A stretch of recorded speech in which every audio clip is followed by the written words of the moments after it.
Yeah, so gentlemen and ladies, thanks for joining the call today. With us is John Coovert. I'm going to let him speak for himself. John has a long storied career inside of the security industry. Really starting all the way back, he was a embassy security officer in the Marines, and of course you never were a Marine. You're always a Marine. And he's held various posts over the year, mainly in Las Vegas. He was a Las Vegas police officer and field training officer. And John informed me actually that he obviously knew several of the people that were involved in the tragic incident in Las Vegas. Geez, it only seems like a week or so ago now. And up until recently, John was working at Concur, but was promoted after being nearly 4 years at Concur, and he took over as the head of physical security for SAP Americas, which is the parent company that now owns Concur, or Concur owns SAP. I'll let John address that. And I've asked John to talk today for a good 10-15 minutes on his perspectives of leadership, not only just generally in this industry, which are varied and we're all the practitioners of, but his perspectives of leadership in a corporate environment. So with that, John, I'm gonna hand it over to you, buddy. Thank you, Nigel. Appreciate that. So as Nigel mentioned, so just to follow up on that, it does not seem like it's been 29 years that I've actually been doing this thing that I call a career in security and law enforcement, but it actually has been 29 years, which is a scary, frightening thing, actually.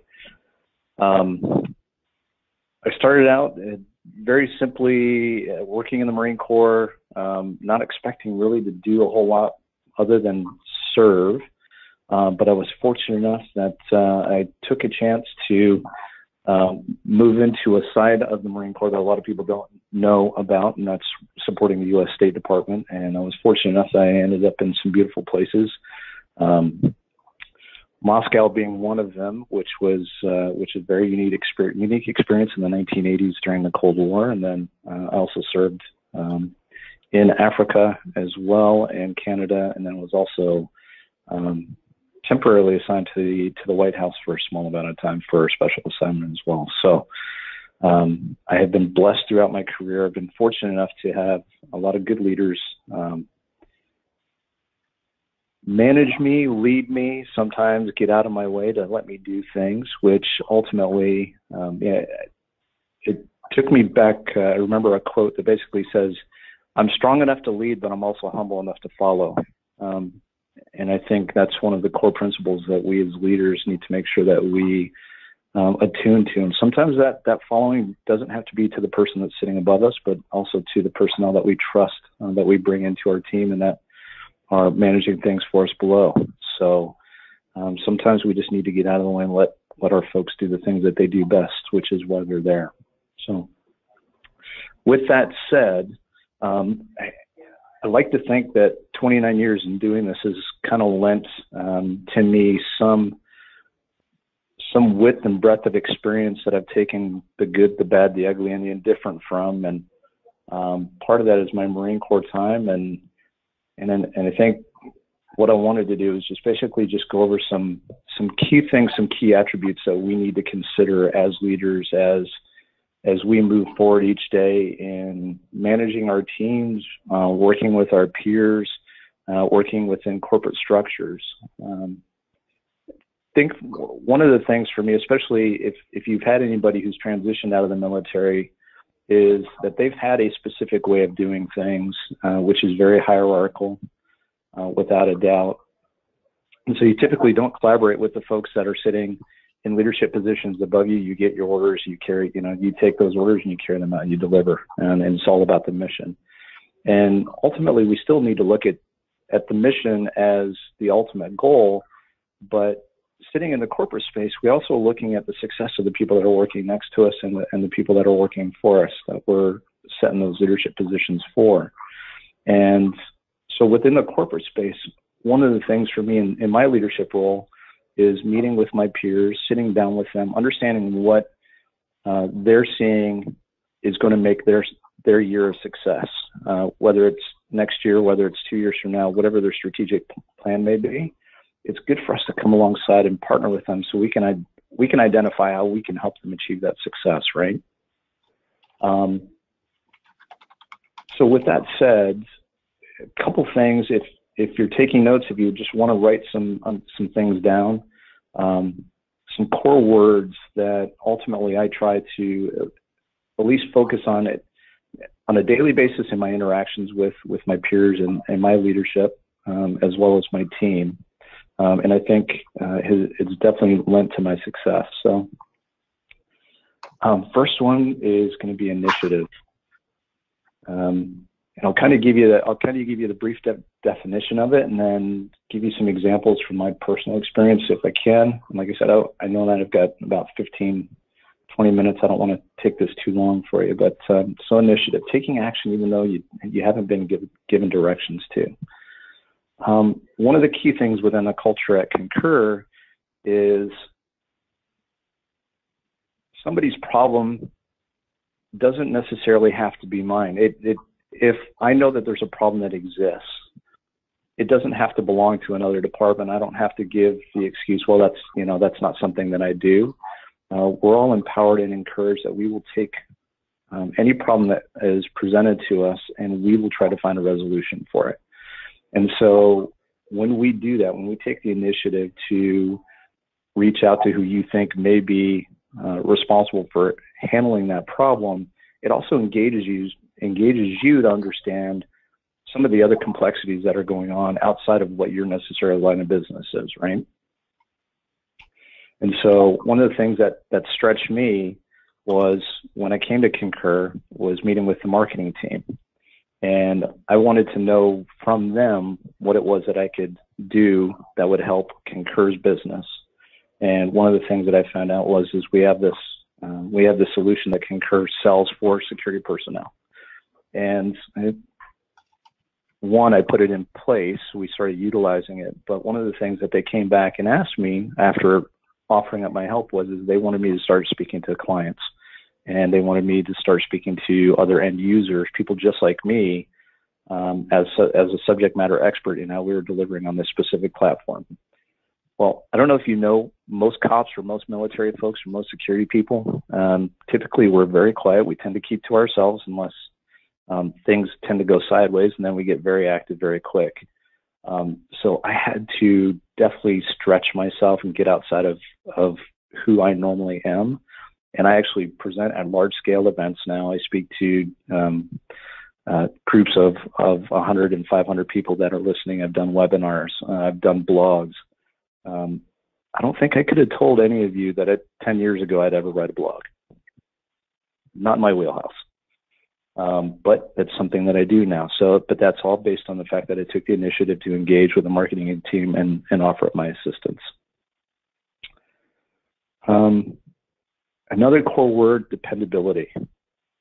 When we know that we can be relied upon to perform what our specific duties are properly, it infuses a trust within our team and infuses a trust within our peers, that they know that they can give you an assignment. They know that you're going to be putting forth the best effort that you can in accomplishing whatever the task is.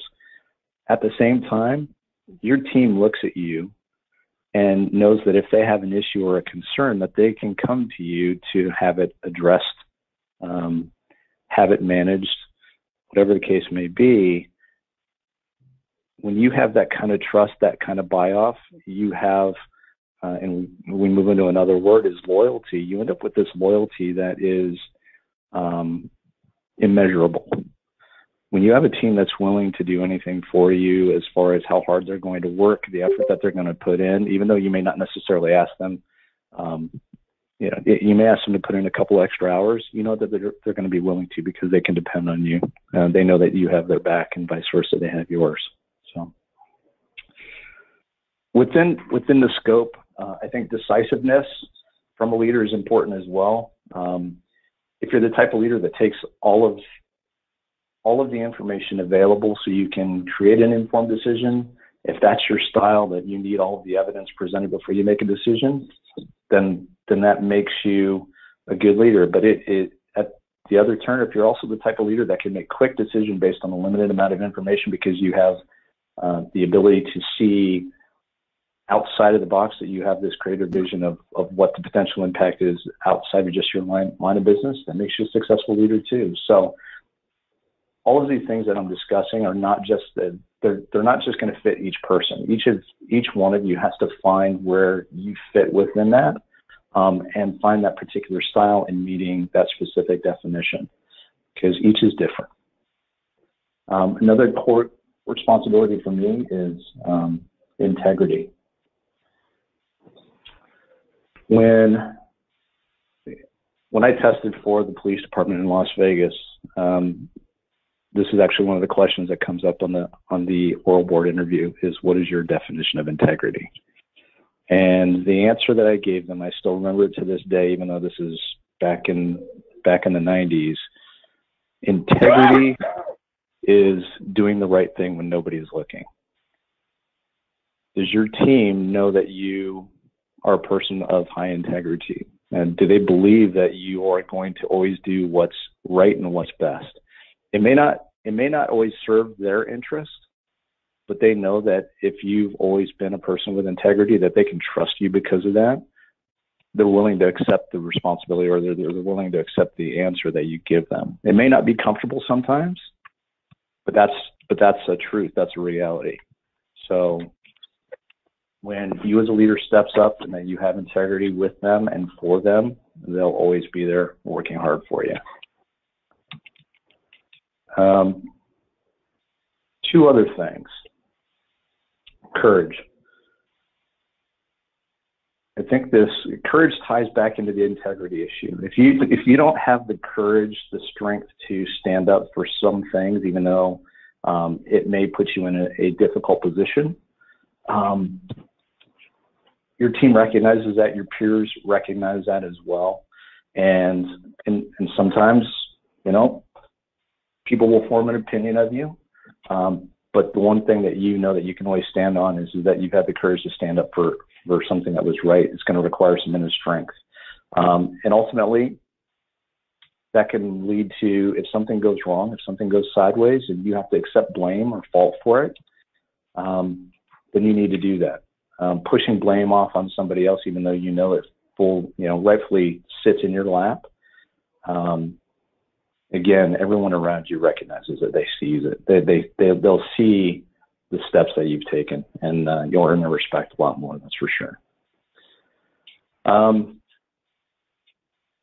And the other thing, and I've been fortunate enough, again, back to the 29 years, I've covered different aspects of security and law enforcement. I've worked in the gaming industry for almost 10 years. I've worked surveillance. I've worked on the physical security side, the guarding side. I've set up rooms. I've worked in Canada setting up 3 different casinos. I've worked in the executive protection world. I've handled investigations. I had my own consulting company. So I'm fortunate enough that I do bring a depth of knowledge and experience that other people don't have. And the old saying that, jack of all trades, master of none, right? So I've been fortunate enough, though, that I have been doing this long enough that I do bring some knowledge to the table. And it's not necessarily, hopefully that doesn't come across as being boastful, but I'm confident in what I know, and I hopefully portray that down to my team as well. They know that they can come to me and ask questions if they lost direction or they need just that one piece, that one gap that's missing for them. I am definitely going to make sure that they understand. And then I take those as teaching moments. I don't use them as opportunities to belittle or degrade them if they don't know. I want to make sure that it's something that if I haven't covered with them in the past, I want to make sure that I do cover it with them then. And then I'm not afraid to even apologize to say, hey, you know what, my apologies. I thought maybe I had covered this before, or I had covered it well enough.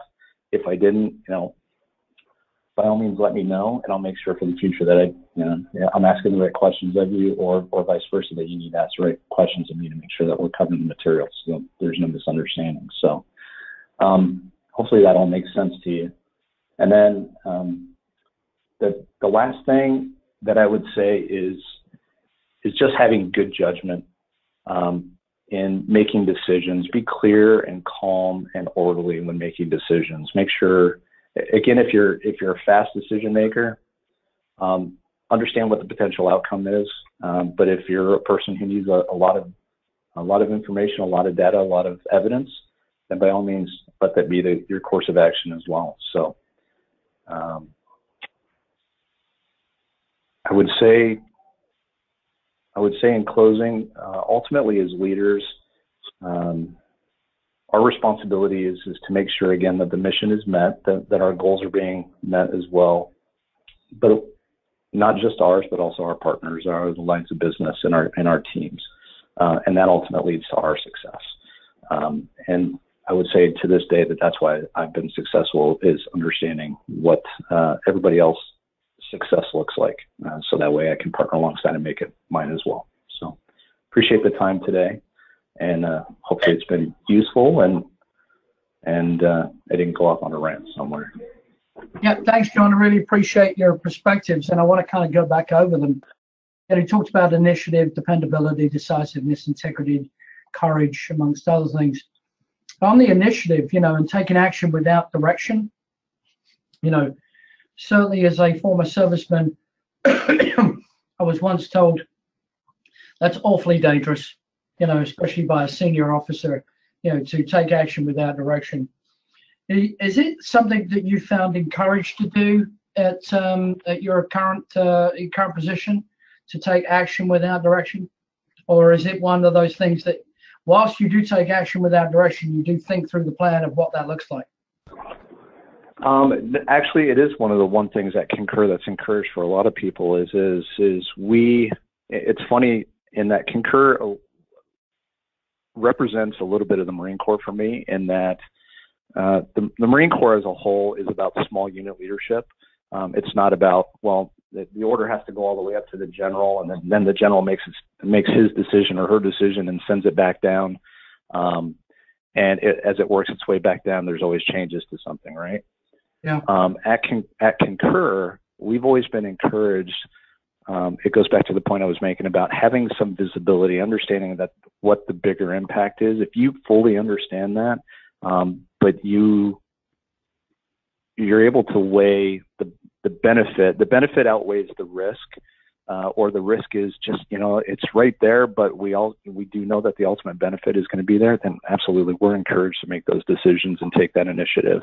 And that's through each of the different lines of business, whether it's through sales or marketing or through operations or IT or security. We're encouraged to actually do that. So from a culture perspective, I think it's a pretty amazing thing. And of course, when you move into a little bit bigger company, where there's a lot more processes and standards, some of that kind of takes on a different personality, so you have to learn to adjust to that. But at Concur, I can tell you for sure that is definitely something that's encouraged. Yeah, I have a question, John. First, thanks for your presentation and for your service. It was a good dialogue, very interesting.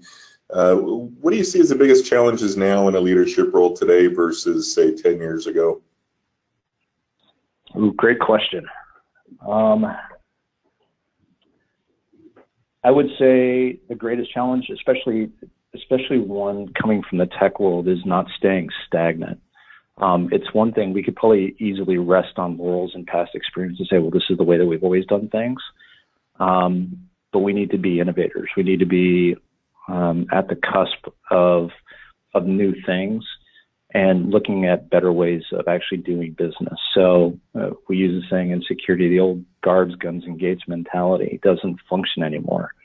You could get away with that 15, 20 years ago, but nowadays you can't. You need to leverage technology to better your operation, better your standards, better everything about how we do business. So I would say that's the biggest challenge is making sure that we break from that mold of just being stagnant and just well, it's always worked this way, so it'll, I think it'll continue to work this way. It just doesn't work anymore. Good, thank you. Stu, did you have a question? Yeah, I did actually. I guess as you're reflecting back on the events in Vegas and a couple of other recent events, there was obviously the vehicular issue in London the other day as well that caused some type of a scare, and then for one reason or another it went away or was killed by the media.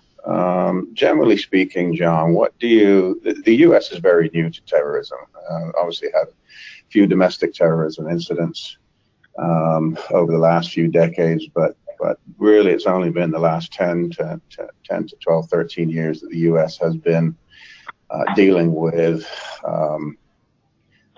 international terrorism and counterterrorism efforts. When you compare that to a lot of European countries, Middle Eastern and Asian countries that have been dealing with the IRA and the PLO and the Tamil Tigers, and you start listing them off, that have been going for hundreds of years in some cases. Do you have any immediate feel right now as to what the future holds for general public traffic and movement for large-scale events? I mean, we really can't. I know there's a knee-jerk reaction in Vegas that they're starting to put up X-ray machines and metal detectors and stuff in hotels. We really can't go into a hotel the same way we're currently boarding a plane. So it may not be an easy question to answer, but with you coming from perhaps a Vegas background and just knowing how difficult it is to control the number of the traffic flow in a destination or a jurisdiction such as Vegas, and how much freedom is really going to need to be given up by people in public areas. Any immediate thoughts on what the future kind of holds for the U.S. population in large jurisdictions or in large cities and stuff? Sure. I would say there's two things. For Las Vegas specifically, the initial reaction to your point is that the majority of the hotels did initiate some heightened screening procedures, which after 9/11 they had already had in place anyway. They had explosive sniffing dogs, they had bag searches, they had walk-through magnetometers, the rest of that. But it was very short term, and the reality is Las Vegas as a destination is escapism, right? Mm-hmm. It's a place for people to leave their everyday grind, their life, their work. They get away from the family, take the spouse. What happens there stays there. Yeah, back to exactly. Even though I can tell you as a Las Vegas cop, we kindly tell people, no, it's not true. It doesn't quite work that way. Trust me, we know everything, and it will get out. But the reality is it will be short-lived, because people will put up with it for only so long, and then they'll just stop going. And so the reality is businesses will understand that the bottom line is going to be impacted by the enhanced procedures. And you can imagine, for a lot of hotels, you're looking at 5,000 rooms. That's the typical size. So if you have 2 persons per room, that's 10,000 people. How many people do you think are willing to stand in a line to get screened, to go through a magnetometer, to have their bags x-rayed, to go through this entire process just to check into a hotel? Worse yet, you have another 15 to 20,000 or 30,000 people walking through their casinos every day who are going to have to go through the same process. Mm-hmm. So they will see an impact to their revenue. So the unfortunate thing is yes, they will see, you won't see it last long. But the second point would be, you have folks you've got New York who's been living this since 2001, and to your point, the U.S. has been impacted by terrorism for a long time. I mean, since the late 70s, 1980s, but it's been outside of the continental United States. It's impacted the U.S., but never directly on its own soil. So with that said, I think the reality is that there is going to be this sense of folks, and it's something that I teach on and I'm actually presenting on this Friday to another corporation in Bellevue, on situational awareness, on being a little bit more heads up, being just a little bit more proactive in your approach when going places. We recommend for our travelers avoiding specific soft targets, especially in Europe, like train stations and those types of things, just to recommend using car services, just to reduce that potential. Now, if they want to, by all means, they're still welcome to, but we want them to be aware. So I think the same thing's going to take place in the U.S., that people are going to just be a little bit more aware of their surroundings. They're going to be a little bit more aware.